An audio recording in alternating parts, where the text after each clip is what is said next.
Why does the West fight with law while Japan wins with silence? Have you ever wondered why, despite centuries of trade, we still fail to truly understand each other's hearts? The truth is, we are running on completely different cultural operating systems. In this video, we explore the shocking gap between Western contract and Japanese harmony. By revisiting the lost insights of 20th century philosophers, we reveal the hidden tactics behind global diplomacy and the secret psychological battle that decided Japan's fate.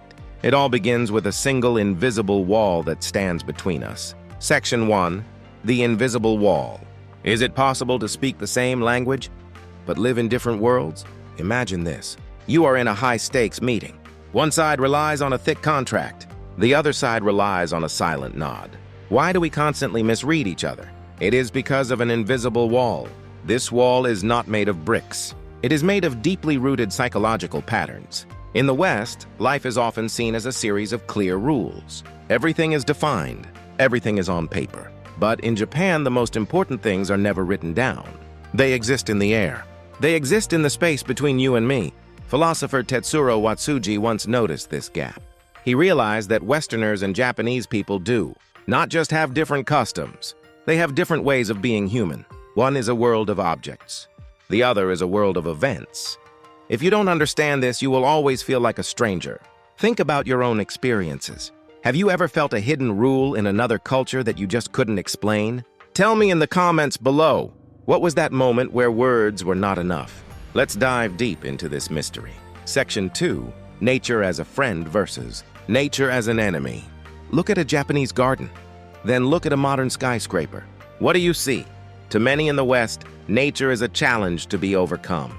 It is a wild force that needs to be tamed. From the time of the Enlightenment, the goal was clear. Human beings must use science to control the world.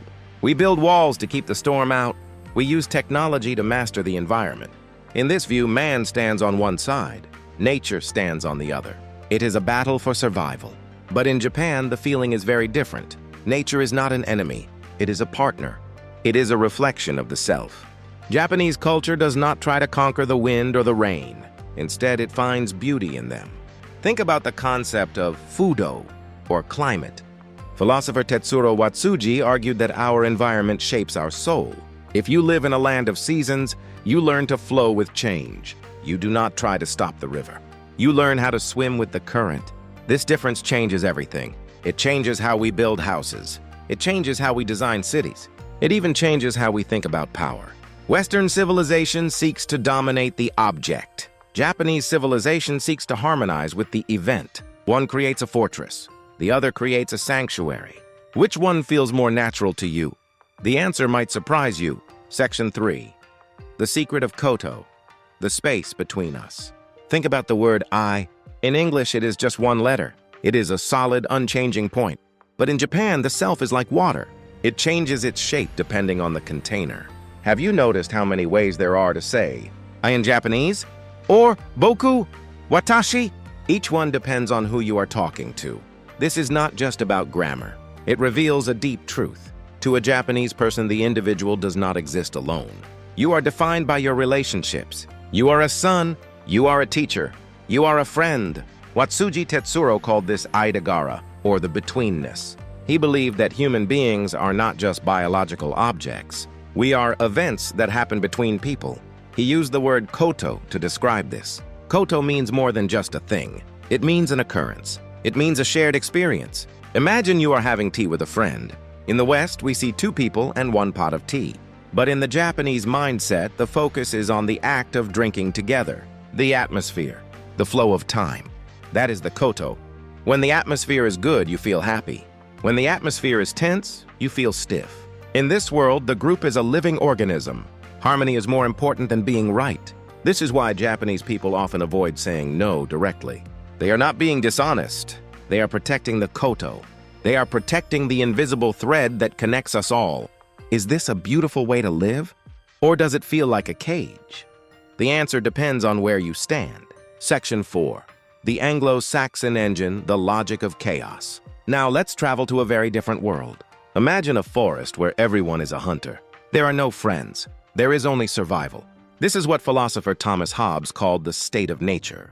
In his eyes, the natural state of humanity is a war of all against all. Does that sound dark to you? To the Anglo-Saxon mind, this is simply the truth. They believe that deep down, every individual is free but also dangerous. If there are no rules, we will eventually clash. This is the engine that drives Western society. It is the fear of chaos. Because of this fear, they created a powerful solution. It is called the social contract. Think of it like a giant peace treaty with the state. I will give up some of my freedom if you protect my life and my property. This is why laws are so important in the West. They are not just suggestions. They are the only things keeping the world from falling apart. Without a contract, there is no trust. Without a contract, there is no right or wrong. In this world, being a good person isn't enough. You must be a law-abiding citizen. While Japan starts with the assumption that people will get along, the West starts with the assumption that they won't. This creates a society that is incredibly strong, but also incredibly cold. It is a world where words must be sharp, clear, and written in ink. Which world would you rather live in? A world based on natural trust, or a world protected by a strong contract? Think about it carefully, because as we will see, this difference changed the history of the world. Section 5. Why the West loves contracts, the birth of morality. Have you ever wondered why Western business people are so obsessed with long, complex contracts? It is not just about money. It is actually about their soul. For the Anglo-Saxon mind, a contract is where good and evil are born. In the state of nature we talked about, there is no morality. If I take your food, it is not bad. It is just survival. But the moment we sign a contract, everything changes. Breaking that promise is the ultimate sin. In this world, right means following the contract. Wrong means breaking the rules. Think about how different this is from the Japanese view. In Japan, we often feel that right and wrong should be felt in the heart. We value sincerity. We value magokoro. We think, if we are friends, we don't need a piece of paper. But to a Westerner, that sounds dangerous. Without a paper, how can I be sure you are good? Without a law, how do I know the boundaries? For them, the contract is a sacred shield. It creates a space where strangers can work together without killing each other. This is why they are so strict. If you miss one small detail in a contract, the relationship can die instantly. It's not because they hate you. It's because the rules are the only thing they trust. They don't trust people. They trust systems. This creates a massive culture clash. The Japanese side tries to talk about feelings and trust. The Western side looks at Clause A and Section B. They are speaking two different languages of morality. Which one do you think is more reliable in the long run? A warm heart or a cold, clear paper? Section 6, the trap of justice. How treaties became weapons. Did you know that a simple piece of paper can be more terrifying than 1,000 cannons? This is where the story gets dark. In history, the Anglo-Saxon powers used contracts as a strategic trap. They called it international law, but for many it was a path to conquest. Imagine this scenario. A powerful Western nation approaches a local tribe. They don't attack. Instead, they bring gifts. They bring bread, wine, and a document. They say, let's be friends. Just sign this paper to show our peace. The local people, who value hospitality, sign the paper. They think it is just a gesture of friendship, but they are wrong.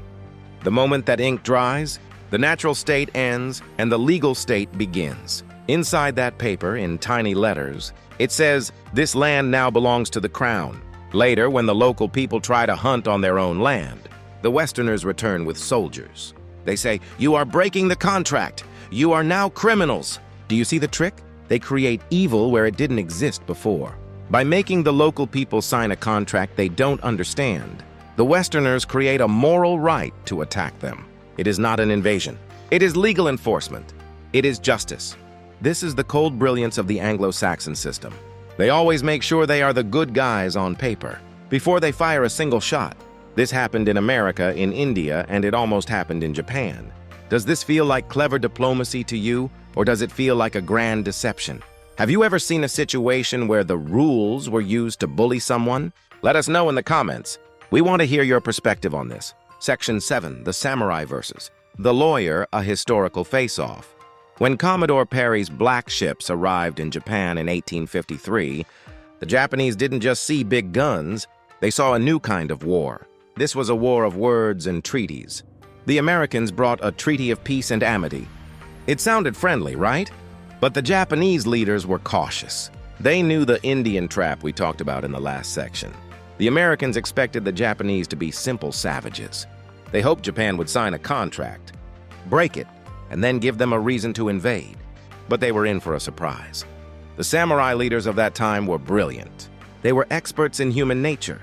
They realized that in the Western world, a treaty is like a cage. Once you enter, you cannot leave. So instead of fighting with swords, they fought with ink. They accepted the treaties, but they followed every rule with extreme precision. They gave the West no excuse to attack. They survived by mastering the enemy's own game. For decades, Japan suffered under unequal treaties. It was humiliating. But they didn't just complain. They transformed their entire society to fit the Western legal mold. They built a modern state, wrote a constitution, and trained lawyers. By the early 20th century, they forced the West to change the contracts. This is a rare moment in history. Japan is one of the few nations that avoided colonization by using the contract as a shield. They kept their soul, but they learned to speak the language of the machine. It was a victory of patience over aggression. How would you react if someone forced you to follow a rule that was unfair? Would you fight back? Or would you try to master the system like Japan did? It is a question of survival that we still face today. Section 8, Religion and Morality. The absolute God versus the collective spirit. To truly understand the contract, we must look at the heavens. In the West, especially in Protestant culture, your relationship with God is a contract. It is a one-on-one agreement. You follow God's laws and God grants you salvation. It is conscious. It is individual. It is verbal. This creates a very specific type of person, a person who feels responsible only to a higher law, not to the people around them. This is the root of Western individualism. If the contract with God is clear, then the contract with other humans must be clear too. It is a culture of the Word. In the beginning was the Word.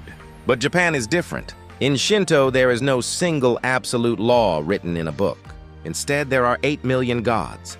They are in the trees. They are in the mountains. They are in the wind. Morality is not a set of rules from above. It is a feeling of harmony with the whole. In the Japanese mind, being good means not disturbing the flow of the group. It is a collective spirit. You don't need a written contract with God because you are already a part of the universe. This is why Japanese people value reading the air. The truth isn't in what is said. It is in what is felt. One side trusts the universal law. The other side trusts the local harmony. This is why a Westerner might feel a Japanese person is vague, while a Japanese person might feel a Westerner is cold and robotic. They are worshiping different kinds of order. Do you believe in a single truth that applies to everyone, or do you believe that truth changes depending on the situation? This spiritual gap is the deepest wall of all. Section 9. Modern conflicts. Why the friction never stops. Do you think these old differences are just history? Think again. Today the world is fighting a new kind of war. It is a war over data, AI, and global trade. And the same old clash of mindsets is happening right now. Look at how the West approaches new technology. They immediately try to create global standards. They want strict rules. They want clear laws that apply to everyone everywhere. This is the Anglo-Saxon engine in action. They believe that without a global contract, the digital world will become a dangerous state of nature. But look at Japan. Japan often struggles in these international negotiations. Why? Because the Japanese approach is still based on local harmony. They want to see how things work in practice. They prefer flexible guidelines over rigid laws. They trust the context and the people running the systems. This creates a massive gap in modern diplomacy. When a Western nation says, "Sign this trade agreement," they are looking at the exact words on the page. But the Japanese side is looking at the long-term relationship. They expect flexibility if the situation changes. However, the world of the 21st century is moving toward the contract model. Digital algorithms don't understand reading the air. They only understand yes or no, 0 or 1. This makes it harder for the Japanese harmony model to survive. Are we losing something valuable? As the world becomes more digital and more legalistic, the space between us is disappearing. We are becoming more efficient, but maybe more lonely too. How do we protect the human touch in a world ruled by contracts? This is the challenge for our generation. Section 10. Conclusion toward a new synthesis. So, Which side is right? Is it the logic of the contract or the wisdom of harmony? The truth is we need both. As we have seen, the Western system is a powerful machine for progress and justice. It allows strangers to build a global world. But the Japanese system reminds us of something deeper. It reminds us that we are not just legal objects. We are living beings connected by invisible threads. Today, the world is at a crossroads. We are ruled by cold algorithms and rigid laws. In this environment, the Japanese spirit of harmony and betweenness is more important than ever. It provides the oil that keeps the world's gears from grinding to a halt. But Japan must also learn. In a world of contracts, silence can be a weakness. To protect its unique culture, Japan must learn to speak the language of the contract with strength and clarity. The goal is not for one side to win. The goal is a new synthesis. Imagine a world that is as efficient as a Western contract, but as warm as a Japanese heart. A world where we follow the rules, but we never forget the space between us. Philosopher Tetsuro Watsuji wanted us to understand that our environment shapes our soul. By understanding both the Anglo-Saxon engine and the Japanese spirit, you now have a map of the modern mind. You can walk between these two worlds. Thank you for watching this journey into the human soul. If you found this insight valuable, please subscribe and share your thoughts. How will you bridge the gap in your own life? Let's build a more understood world, one koto at a time. See you in the next video.